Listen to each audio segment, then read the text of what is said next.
Anderson, why? Why do you do it? Why keep fighting? Do you believe you're fighting for something? In your survival? Can you tell me what it is? Do you even know? Is it freedom or truth? Perhaps peace? Could it be for love?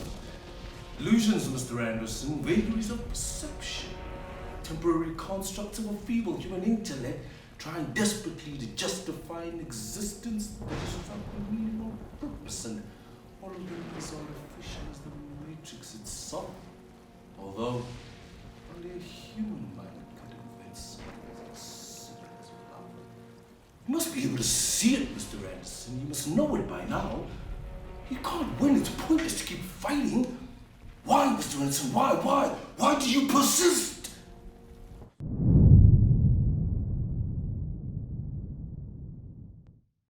Welcome back, guys. To movie reviews my way, mine, not yours, mine, not your daddy's way, not your mommy's way, not your grandmama's way, not your granddaddy's way, my way. So everything's gonna be reviewed my way, okay? Obviously, I appreciate all of you guys for tuning in and for subscribing, for liking, as well as giving me some recommendations. So this week we're gonna be reviewing Matrix, this new Matrix Resurrections, all right? Basically, this goes against everything that I stand for, because I told myself that I would never watch this movie because I had a feeling that it would taint the picturesque view that I have of the Matrix trilogy being the greatest trilogy that was ever made, and also gave me my favorite white boy, Keanu Reeves, Mr. Neo. So yeah, it was quite a difficult one, and to be quite honest, it did taint that already wonderful memory. But hey, we'll get into that quite soon. Thank you again. If you're a new viewer, please subscribe, please like, please dislike, please let me know if I'm doing good or not doing bad. Please do let me know for any movie recommendations that are coming out or that have come out that you would like me to review. Obviously my way. It's none of your business how I review it, baby. Let's get right into it. Matrix Resurrections. Alright, so I decided to watch this week. And let me start, obviously, director Lana Wachowski. We do remember, obviously, the Matrix trilogy. It is the Wachowskis. So they obviously created the whole Matrix universe, brought us three of the greatest movies that have ever been created. Matrix 1, 2, and 3. Forget the names. But it is the greatest trilogy ever. Thank you, Wachowskis. And we should have realized that by Lily Wachowski not being in this Matrix, that no, leave it, don't do it. Don't do it, baby, don't do it. But hey, Lana Wachowski decided to do it. So yeah, that is the director with a couple of others, Lana. And it basically brings back our loves, our niggas, you know, Keanu Reeves, Neo, as well as Carrie-Anne Moss. Alright, so I'm going to try to explain it as best as I saw it and as best as I could see it. And firstly, I would like to say they should not have made this movie. They shouldn't have made this movie. Oh Lord, they shouldn't have made this movie. Goodness gracious, they shouldn't have made this movie. Lana shouldn't have made this movie. Fuck. But hey, it's here now. What you gonna do? By that, you can already see that I'm not rating it quite well, because obviously in my mind already I had a certain rating that I was going to start with. I was going to start off at a 5 out of 10, and then hopefully it would rise or get below. But it just seemed to plateau at that 5, and it just never moved. So basically that's where I'm rating this movie. It was honest 5. It was just an average ass movie. I felt as though that it played a lot on what has happened in the previous Matrix movies, especially Matrix 1. So it was basically like a recap of what the Matrix is and who is in the Matrix and what it does and whatever. They like literally had no fresh ideas, and I say that with the utmost honesty. They had no fresh ideas. It was like backtracking and a lot of olden day shit and old previous visions of the Matrix 1, and they shouldn't have fucking made this movie. They really, really should. Anyways, let me get on with it. So, in this Matrix, basically, there's this nigga, the new nigga, alright? The analyst. The analyst is basically the gent that, you know, at the end of Matrix Revolutions, Neo obviously died after killing Smith and shit. And basically, the analyst was the leader of the machines, where Neo went to go ask for permission, obviously, to get plugged in to the Matrix. So now the analyst revives Neo in this one. He sees that, but Neo, we power source to the machines, and is possibly the greatest power source. But hey, twos is even better. So my nigga revives Trinity as well, because obviously of the bond that they share and that connection that they have between Neo and Trinity. Basically, that is what he's using to power up the Matrix. Just the two of them. There's no need for bodies or whatever. The war is over between the machines or whatever. But my nigga is like, listen, I'm gonna leave these two to be the source of the power, and everything's gonna be great.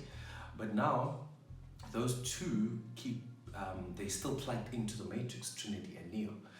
May sound a bit confusing, but bear with me. Now I'm getting confused as I'm fucking speaking. So now they're basically still plugged in, and everything that Neo and Trinity did, basically the analyst has played it in Neo's mind that it is all a game that he created. So Neo in this movie is a game developer, the one who created the Matrix, who gave us the Matrix. So he's going to therapy with the analyst, played by Neil Patrick Harris, known in, what is it? What's that series that a lot of you got people like? How I Met Your Mother, crap series. But he is the analyst, so he is the new antagonist. I always get confused, antagonist, protagonist. We are antagonizer, yeah. We are antagonizer antagonizer Neo. So yeah, he's a psychologist there, and he's basically talking Neo through that. Listen, dude, this has all just been a game. The Matrix is all in your head, and you made it into a video game. You didn't save Zion. You didn't save anybody. It's all a game. All right. And I mean, even I don't know how people or whatever couldn't pick it up, because I mean, even the coffee shop is named something like Simulati, Simulation T, Simulati. Fucking hell.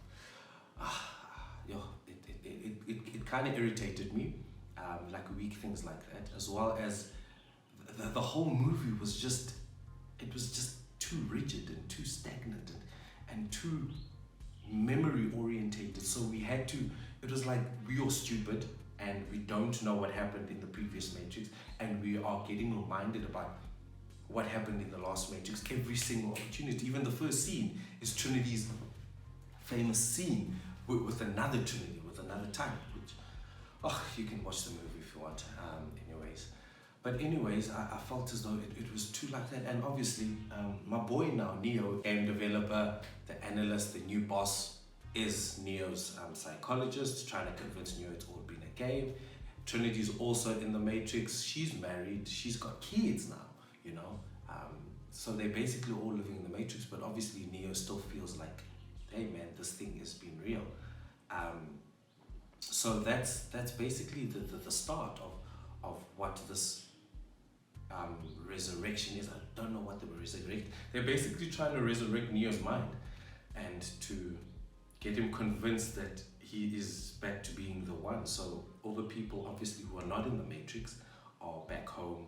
If there's a new Zion, even there's a new Zion, like Ion or whatever. So now the machines obviously and the people are, there's peace. Even the new commander, who's it? Jada Pinkett, Niobe, Captain Niobe, she's now commander or whatever of the whole area. She's old, and even in the movie she's old.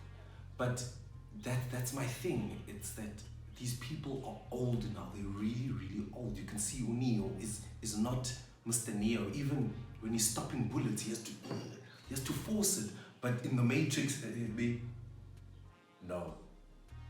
That's the type of shit I'm talking about. That's the type of shit that was missing in this movie. That cool, calm, collected Neo. Obviously, he's old now. He's moving way, way slower. Every fight scene is literally watching a slow version of John Wick. It is. It is just rigid, coordinated. But in the first one, it was Neo, it was really, really kind of irritating. So yeah, again, it shouldn't have been made. So what's basically happening here is that the people who are outside the Matrix, the people who are unplugged, they are trying to get Neo back, because obviously he was taken by the analyst or whatever and plugged in, but those people are trying to get him out again, because they feel as though that they do not like what's happening with the Matrix and everything like that, and how it's been coordinated. So the analyst is basically the new architect of the Matrix. He's developing everything. So they're trying to get Neo out. Now there's a new Morpheus as well. I'm not too sure what the guy's name is. Yaya. It's Yaya. His name is Yaya. So he's the new Morpheus, and obviously I miss Lawrence Fishburne. Guys, I miss everybody from the old cast. I mean, even Smith, Agent Smith is this new Neo's boss. The Neo's gaming boss is Mr. Smith, but there can only be one. There can only be one Mr. Smith, Mr. Hugo Weaving, Mr. Anderson. It is inevitable. The sound of your death. That is Hugo Weaving. I needed Hugo, but obviously, maybe budget. Maybe niggas just didn't want to make it. But Lana Wachowski didn't listen. But hey, what can you do? So basically, this isn't much of a review more than me just saying that they shouldn't have done this movie. Anyways, so obviously during the movie they try to unplug Neo, and you figure out that, but I think that's what they're aiming for, that Neo is not the one alone. Rather, Trinity's also now the one. Trinity can fly now. Trinity, Mrs. Bikes, Mrs. Nyenyen, Mrs. Leather, Tidies, can now fly. So it's just so confusing. But like, wasn't she just normal? But now maybe they bond just made something to be so incredible that she is flying. Oh man, it was kind of stressful watching this movie, and I reiterate that. I mean, if you want to watch it, it is a good watch. And I mean, even the lighting of the whole movie, we're used to the Matrix being a greenish hue throughout the movie, because obviously the letters and the numbers and whatever, but the whole movie itself is it's like a greenish hue, some type of atmosphere. But it's too clear. I say it is too clear. So yeah, and obviously I know it's 2020. The last one was shot in 2003. But obviously it's man. It's old people trying to resurrect. I don't want to say their career, because I love Keanu Reeves with all my heart. In Jayabu, he can act until he's 90. But it was literally trying to watch Man of Tai Chi. If you know Man of Tai Chi, it's a dark movie by Keanu Reeves. And it's just literally is that. It's like even the speech, it's too coordinated. There's no synchronicity. It's just all over the place, and kind of irritated me. Obviously, I also read that there will not be a sequel to this one, thank goodness, because even this one, obviously, I keep saying it shouldn't have happened, because it's now really tainted what those three glorious and beautiful movies have done. But hey, Lana maybe wanted a bit of money, and I mean, you can't wait from 2003 to now, 2022, to create that atmosphere and that world. Obviously, you're going to get us excited, avid fans of The Matrix, but it was kind of shit. So anyways, let me get back to it.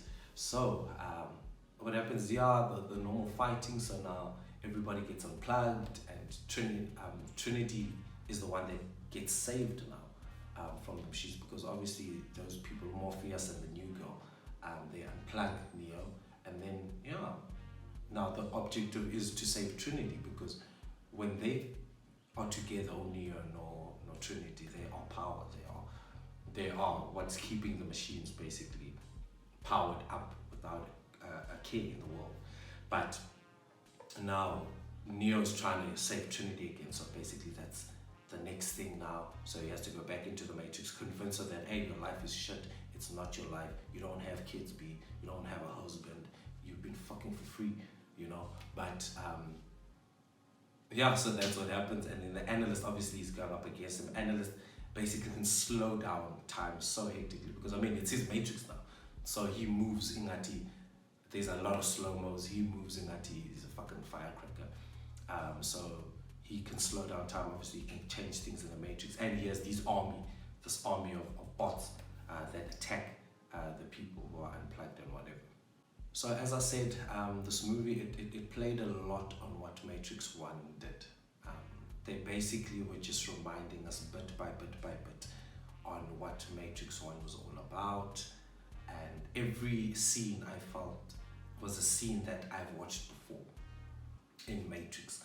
You know, there was no genuinity and new ingenuity about it, except that people don't use phones anymore to get out of the Matrix. They can walk through freaking mirrors or whatever. That's like the only new thing, but everything else was just hard pressed and hard done, and feel as though it was like you sit there and you're like, oh my goodness, like I've seen this before. This is Trinity's scene now. Okay, this is Neo's scene where he's Leonard's at the top of the roof. There's the helicopters. There's that shot where there's the flying of the bullets when Morpheus was killing them in Matrix 1. So now in this one, there's that exact same scene. So it was like the exact same thing, trying to get us to remember. So it was really like a summary. This movie is a summary of what happened in Matrix 1, basically. So yeah, let me get back to my rating. So as I said, I started off with a 5. I was really hoping it would elevate quite exponentially, but it never did. It never really reached that. So I am still gonna rate it a 5. Watch it if you'd like to watch it. Don't watch it if you have time. I'm a real Matrix fan. I'm a fan of movies, but I really say again, probably for the 15th time in this review, they shouldn't have made that movie. Thank you again, guys, for watching. Thank you for tuning in. Please do like and subscribe to my page. If you have any requests or recommendations, please do let me know. If you feel like I've left something out that is an integral part, maybe I am the one or wrong, or maybe I'm wrong, maybe you're right, please feel free to tell me in the comments, and I will definitely be looking out for them. And thank you so much for joining me. I really love you guys' company. Please do let me know, give me feedback, give me anything, you know, and let me know. Thank you, guys.